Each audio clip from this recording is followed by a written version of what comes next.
Rebonjour les humains, toujours 12 novembre 2023, là il est presque 10 heures. Je vais rajouter quelque chose de très très important à la vidéo précédente concernant Matthieu chapitre 1, à partir du verset 24. Peu importe la version, ici c'est explicite, donc à son réveil, Joseph fit ce que l'ange du Seigneur lui avait ordonné, il prit sa femme chez lui, mais il n'eut pas de relation conjugale avec elle jusqu'à ce qu'elle ait mis au monde un fils premier-né auquel il donna le nom de Jésus. Donc là, c'est explicite, il n'y eut pas de relation conjugale. Mais dans d'autres, comme je l'ai dit, c'est il ne connut pas sa femme, mais dans les deux cas, et partout, c'est jusqu'à ce que elle ait mis au monde.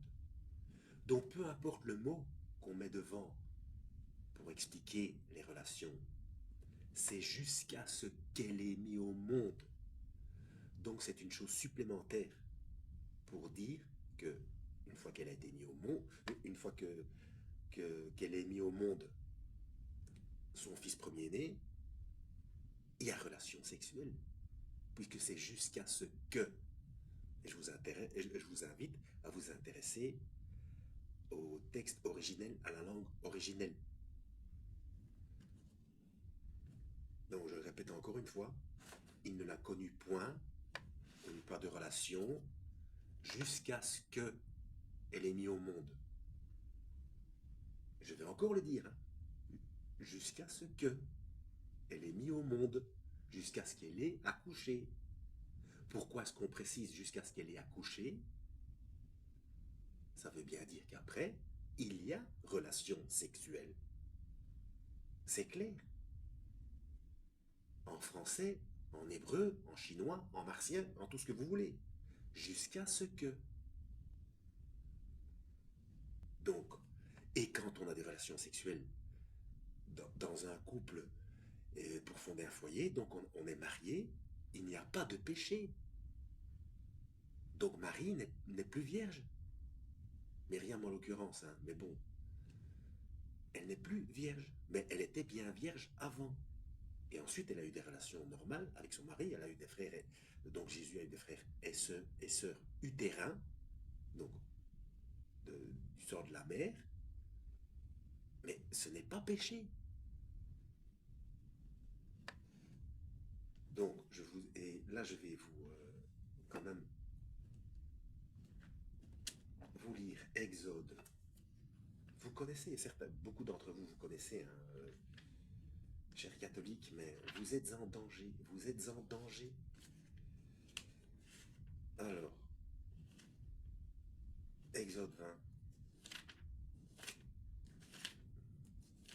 Vous savez ce que je vais lire, hein, certainement. Voilà, les 10 commandements de Moïse, seulement les 2 premiers. Je suis l'Éternel ton Dieu qui t'a fait sortir du pays d'Égypte, la maison d'esclavage. Tu n'auras pas d'autre Dieu devant moi. Tu ne te feras pas de sculpture sacrée, ni de représentation de ce qui est en haut dans le ciel, en bas sur la terre, enfin, peu importe où ces choses sont. Myriam, Marie, elle est où? Où se trouve-t-elle? Elle est bien au ciel, on est d'accord. Tu ne te feras pas de sculpture sacrée, ni de représentation de ce qui est en haut dans le ciel. Tu ne te prosterneras pas devant elle et tu ne les serviras pas, car moi l'Éternel, ton Dieu, je suis un Dieu jaloux. Servir, c'est prier, rendre un culte, faire une religion. C'est clair. Il y a longtemps, hein. Exode, il y a longtemps. Hein. Allez, on va à l'Apocalypse. Apocalypse, révélation, apocalypsis vient du grec, qui veut dire révélation. Donc les choses sont dévoilées, on explique les choses. Le système de paiement dans la main, ça y est. Ok? Enfin, vous connaissez la chanson, hein, pour ceux qui me suivent. Alors,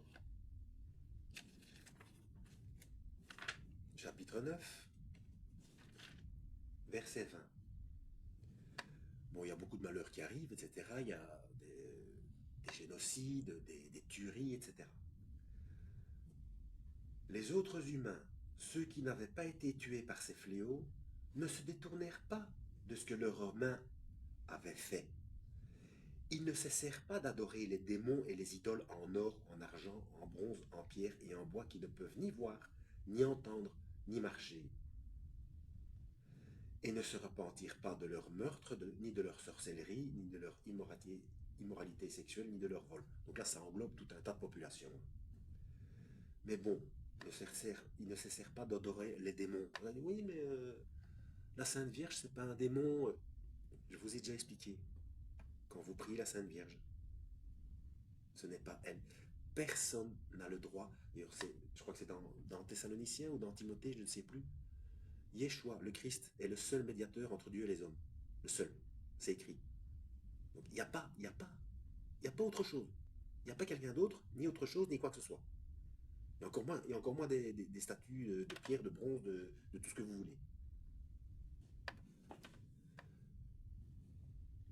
Quand vous priez quelqu'un d'autre que Dieu, ce n'est pas la personne que vous pensez prier qui reçoit l'information et avec qui vous êtes en communication. Ce sont des esprits impurs. Donc, vous ouvrez la porte à des choses, à des manipulations, des contacts. En fait, vous faites du spiritisme. C'est comme ça. D'ailleurs, c'est... enfin, je ne vais pas aller plus avant dans ces choses-là, mais tout a été repris. L'Empire romain a fait comme il a fait, comme d'habitude. Il s'est tout accaparé pour... c'est un système politique qui assimile tout pour contenter tout le monde. Voilà. Et donc, on a mis la Sainte Vierge, les anges, les saints, etc. Mais c'est toujours du polythéisme. C'est prier d'autres personnes. Mais en fait, vous priez des esprits impurs. On ne prie que Dieu. C'est biblique. C'est dans la Bible. Il n'y a pas photo. Réveillez-vous, je vous en supplie, réveillez-vous.